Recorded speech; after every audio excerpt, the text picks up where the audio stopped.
여러분, 설날에는 막걸리를 절대 먹으면 안 된다는 사실 알고 계셨나요? 특히 제사에는 청주와 같이 맑은 술을 사용하는 것이 원칙이라고 합니다. 막걸리처럼 찌꺼기가 남는 술은 가격이 저렴해서가 아니라 정성과 의미가 중요한 제사에서 어울리지 않는다는 것입니다. 또한 후손의 인생에 찌꺼기가 남는 찝찝한 일이 벌어질 수 있기 때문입니다. 항상 열심히 정성을 다해 제사를 지냈는데도 조상복을 얻지 못하고 계신 것 같다고 느끼시는 분들은 오늘 영상을 끝까지 시청해 주시길 바랍니다. 조상의 은덕을 받기 위한 제사의 원칙을 말씀드리겠습니다. 올해부터는 명절 제사든 기제사이든 이 음식은 절대 상에 올리시면 안 됩니다. 분명 지금까지 여러분들은 이 음식을 상에 올리고들 계셨을 것입니다. 그동안 여러분이 지금껏 조상복을 제대로 얻지 못하고 계셨던 이유일지도 모릅니다. 여러분, 이 음식은 돌아가신 분들을 분노하게 하는 음식이고 또 오시지 못하게 하는 음식입니다.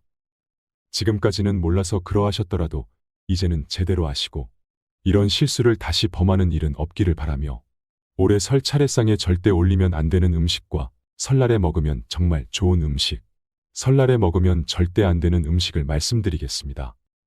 그리고 여러분, 우리 풍수에서는 산소에서 절대로 하면 안 되는 행동들이 몇 가지가 있습니다.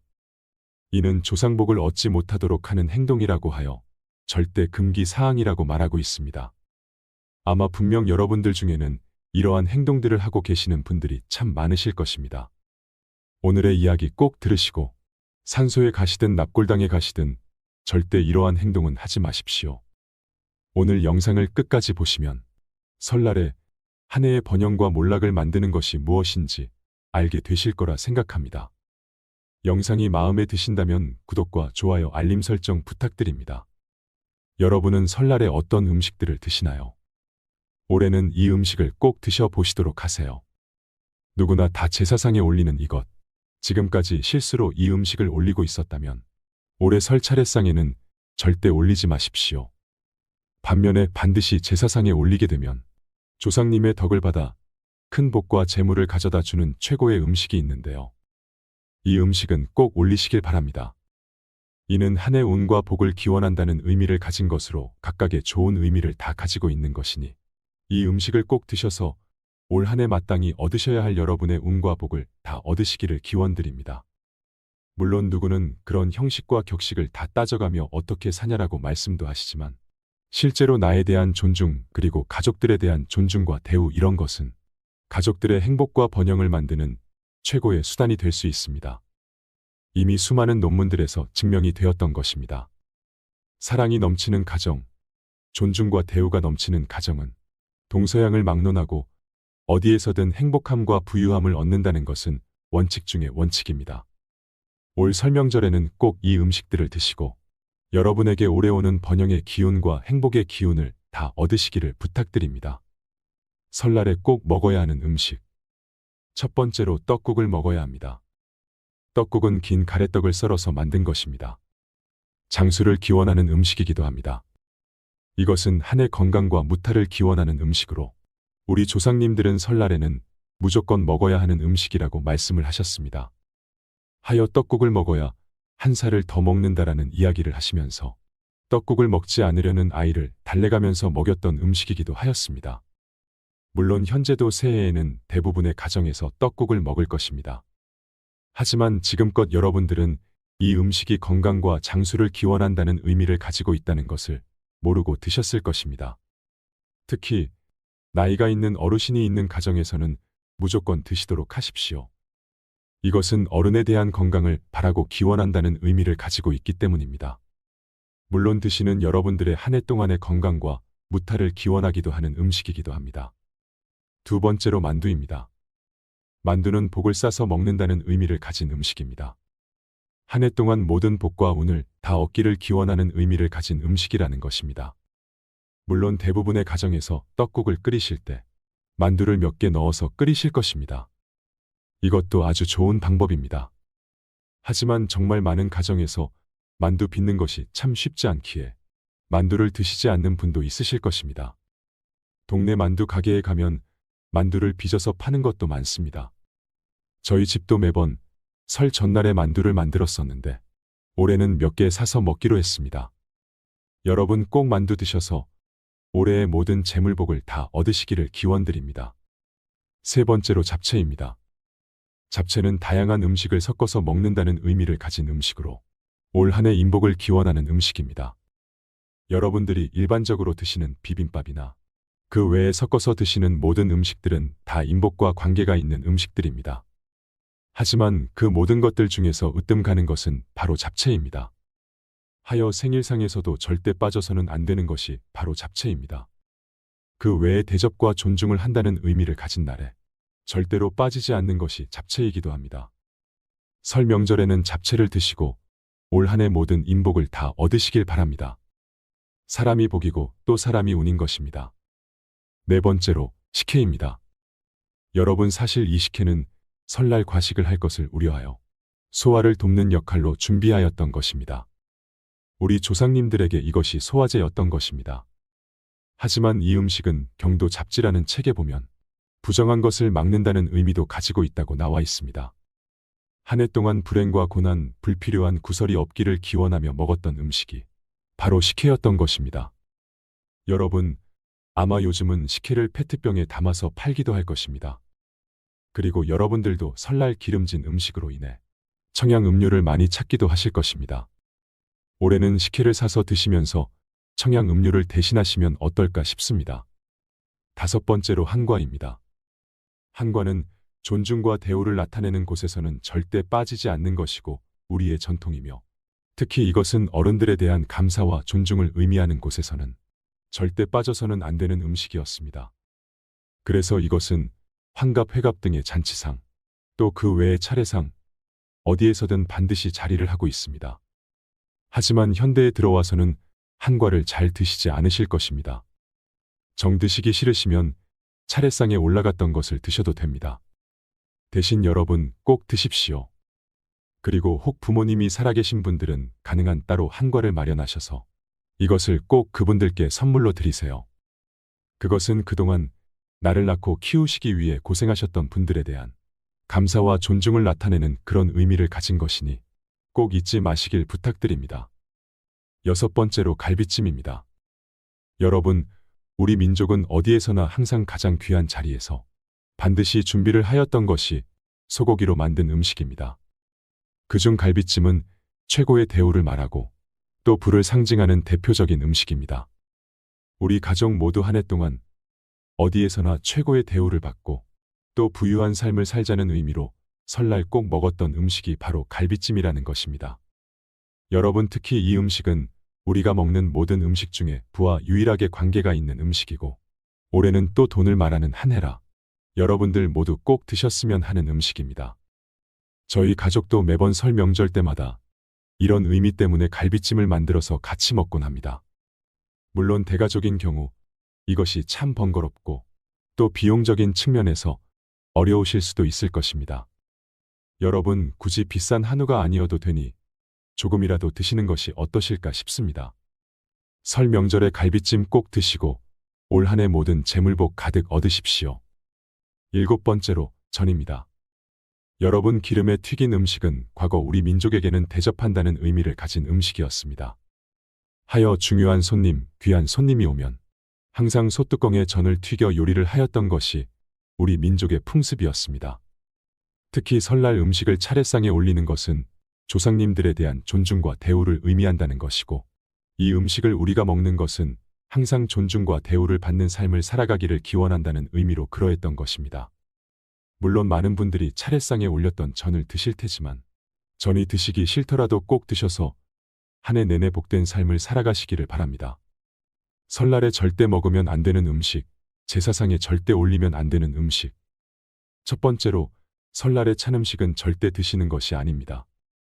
설날은 찬기운이 아주 강한 시기라 이때 찬 음식을 먹게 되면 한 해 내내 소극적인 삶을 살게 되고 또 불임을 당하는 삶을 살게 된다고 해서 절대로 피했던 것입니다.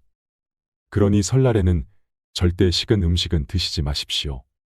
하나를 드시더라도 무조건 데워서 드시고 따뜻하게 만들어서 드시도록 하십시오. 그래야 올 한 해 여러분의 번영의 기운이 절대 꺾이지 않게 됩니다. 설날에 떨어진 음식은 절대 드시는 것이 아닙니다. 과거부터 설날에 먹는 음식은 절대 천하게 먹어서는 안 된다고 하였습니다. 하나라도 흘린 음식은 절대 드시지 마세요. 설날에 떨어진 음식을 주워 먹으면 이것은 한 해 내내 천하게 산다는 말이 있습니다. 우리 조상님들도 절대 금기 사항으로 여겼던 것입니다. 간혹 음식을 차리다가 흘린 것, 또 음식을 드시다가 흘린 것이 있으시면 설날 당일만큼은 아무리 아까워도 무조건 버리십시오. 그래야 올 한 해 모든 번영의 기운을 다 누리시게 됩니다. 두 번째로 오징어는 제사상에 결코 단독으로 올리셔서는 안 됩니다. 오징어는 문어와 같이 올리거나 무조건 다른 생선포와 같이 올려야 합니다. 그 이유는 문어의 의미에서 먼저 찾을 수 있습니다. 뛰어난 지능을 가지고 있는 문어는 부모의 자식에 대한 사랑과 희생을 상징하는 좋은 생선입니다. 그렇기 때문에 생오징어의 부정한 기운을 식혀줄 수 있습니다. 생오징어가 왜 문제일까요? 오징어는 아주 흔하게 잡히고 또한 서로를 뜯어먹기도 하는 어종이기 때문에 이것이 제사상에 올라가면 부정적인 의미를 갖는다고 합니다. 마치 자식들이 서로를 물고 뜯고 싸우는 것과 같다는 것이죠. 하지만 바다가 있는 지역에는 오징어를 제사상에 올리시는 경우가 많습니다. 그렇기 때문에 오징어는 자식 사랑을 의미하는 문어와 같이 올리시거나 어포와 같이 말린 생선이 있을 때만 같이 올리셔야 한다는 것을 기억하세요. 제사상에 올리면 안 되는 음식 두 번째, 치자로 끝나는 생선은 절대 올리지 마세요. 치자가 들어가는 생선은 비늘이 없기 때문에 제사상에 올리지 않습니다. 비늘이 없는 것은 미끄럽다는 의미를 가지고 있습니다. 과거에 떨어졌을 때 미역국 먹었다는 이야기 들어보셨을 것입니다. 그리고 마치 옷을 벗고 있는 것 같은 모양입니다. 또한 그러한 음식들은 건강, 정력이라는 뜻으로 많이 쓰입니다. 살아있는 사람들에겐 좋을지 몰라도 돌아가신 영혼에겐 불필요하기에 올리지 않습니다. 그리고 비늘이 없는 동물은 하늘에 오르지 못한다는 뜻도 포함됩니다. 치로 끝나는 이름을 가진 생선에는 무엇이 있을까요? 갈치나 꽁치, 멸치, 가물치 등의 생선이 떠오르실 것입니다. 가치가 없는 생선이라 올리면 안 되는 것이라고 생각하시면 편합니다. 가족들 간의 불화를 만들고 형제들의 갈등을 만드는 삶을 연상시키기 때문입니다. 간단하게 치로 끝나는 생선만 올리지 않으시면 됩니다. 하나만 더 알려드리면 장어도 절대 올리지 않으셔야 합니다. 제사상에 올리면 안 되는 음식 세 번째, 고구마는 절대 올리지 마세요. 덩쿨이랑 뿌리가 복잡하게 얽혀져 있는 채소이기 때문입니다. 왠지 모르게 복잡하고 엉키는 삶을 살아갈 것 같지 않으신가요? 실제로 그런 것의 여부와 상관없이 음식을 볼 때 그런 생각이 스치면 좋지 않기 때문에 올리지 말라는 것입니다. 생활 풍수나 우리의 소중한 전통은 현대에서 없인 여기는 자연스러운 무의식의 흐름을 굉장히 중요시 여기기 때문입니다. 이것이 우리의 의식적인 행동을 유도하는데도 분명한 영향을 미친다는 것을 우리 선조는 알고 계셨던 것입니다. 그렇다면 제사상에는 어떤 음식을 올리면 좋을까요? 하나하나 나열해 드리는 것은 별 의미가 없다고 생각합니다. 항상 정답인 음식은 없기 때문입니다. 대신에 이것 하나만 기억해 주세요. 제사상에 꼭 올려야 하는 음식. 고인이 생전에 좋아하셨던 음식을 꼭 올려주세요. 제사는 지극한 마음의 과정이자 결과입니다. 어느 종갓집에서 이걸 했다더라. 어느 부잣집에서 이걸 올렸다 하는 것들이 무엇이 중요할까요? 고인을 생각하면 사랑하는 마음을 가지고 음식을 대접하고 나눠 먹는다는 행위가 제사의 본질에 가깝습니다. 할아버지 할머니가 피자를 좋아하셨다면 올려도 됩니다. 초코파이를 참 맛있게 드셨을 경우 그것을 올리셔도 됩니다. 저희 할아버지는 커피를 참 좋아하셨습니다. 그래서 항상 제사상에 커피를 올리고 있습니다. 선친 조상님이 편하게 그리고 즐겁게 드실 수 있는 음식을 올리는 것이 제일이라는 것입니다.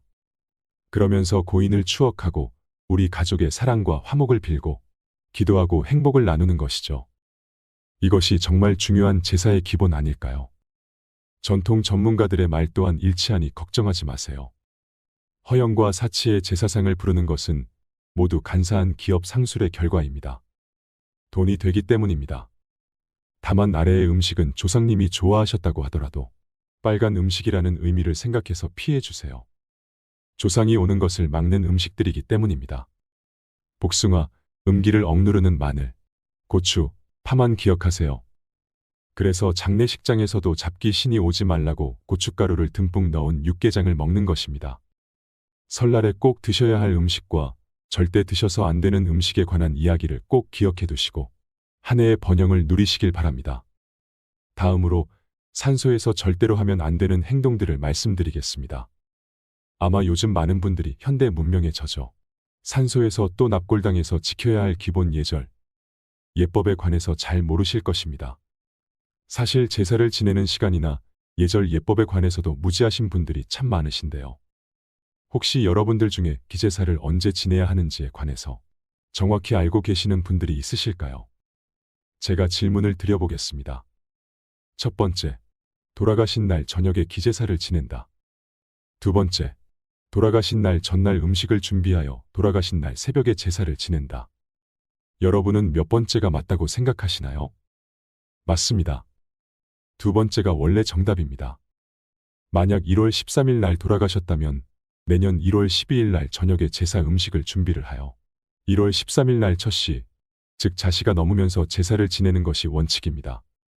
이를 사실 우리 예법에 입제일과 파제일이라고 말을 하여 구분하고 있지만 사실 많은 분들이 지금껏 13일 날 돌아가셨으니 13일 날 저녁에 제사를 지낸다고 알고 계셨고 또 그렇게들 하고 계셨을 것입니다. 이렇게 조상을 섬기는 방법에 관해서 잘 모르고들 계시는 분들이 정말 많으십니다. 물론 오늘 알려드리는 것처럼 조상님을 모셔둔 산소에 또 납골당에 가셔서 절대 해서는 안 되는 행동들에 관해서도 모르고들 계실 것입니다. 제가 예전 제사상에는 막걸리를 올리는 것이 아니라고 말씀을 드렸더니 그것마저 억지를 부리시는 분들이 정말 많으셨습니다. 여러분, 한번 생각을 해보십시오. 여러분이 조상인데 후손들이 여러분을 막대하고 또 함부로 대하고 음식마저 정성없이 아무 것이나 준다면 과연 여러분은 그 후손에게 얼마나 복을 주고 싶으실까요? 무엇보다 정성이고 또 원칙에 맞는 성의가 중요한 것입니다. 여러분 이제 얼마 있으면 우리 민족 최대 명절인 설입니다. 아마 많은 분들이 산소도 찾으실 것이고 또 납골당도 찾으실 거예요. 여러분 올해부터는 그곳에 가시면 절대 이렇게 하지 마세요. 그래야 여러분은 조상복을 다 누리시게 될 것입니다. 첫 번째로 산소든 제사든 과일은 꼭 홀수입니다.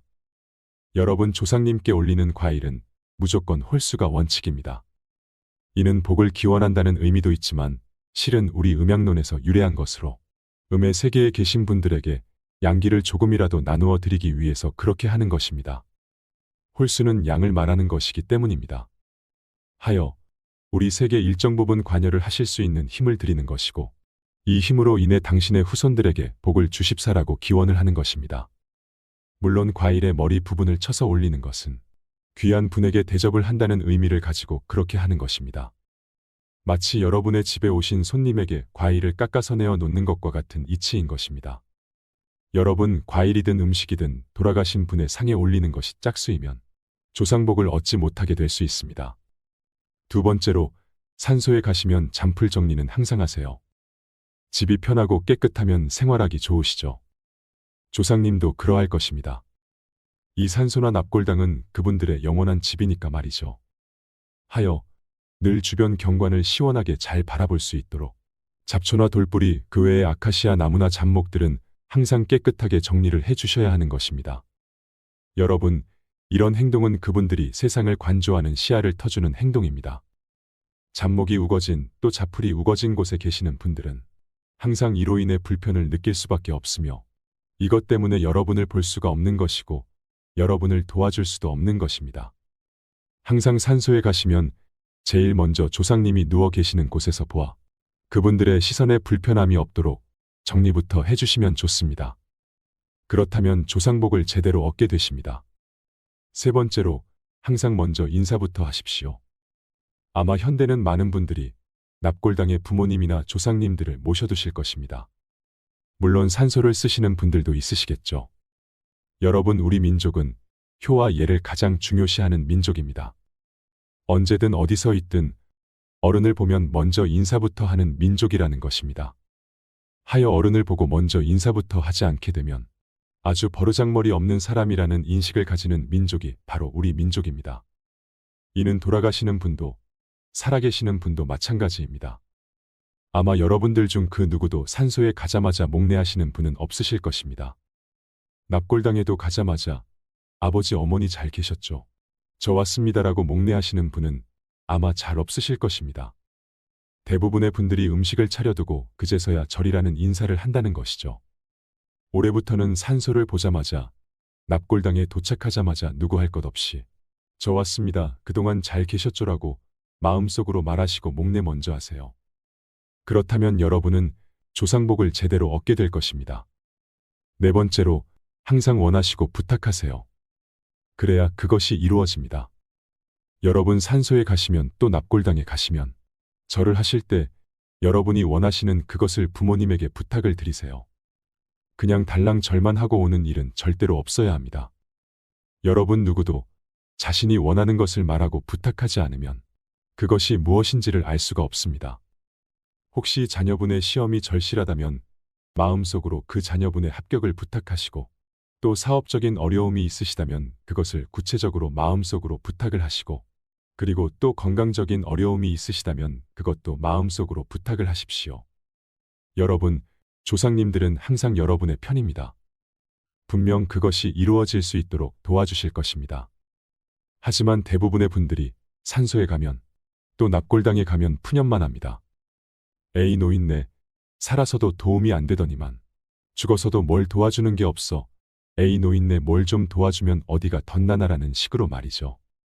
여러분이라면 이런 후손들에게 뭘 해주고 싶으시겠습니까? 진심으로 원하십시오. 아버지 어머니, 올해 손자 누구가 시험을 칩니다. 이 시험에서 자기의 능력을 다 발휘할 수 있도록 도와주세요라는 식으로 말이죠. 아버지 어머니, 제가 무슨 문제로 지금 아주 어렵습니다. 어떻게 할까요? 좀 도와주십시오라고 진심으로 공손히 부탁을 하시라는 것입니다.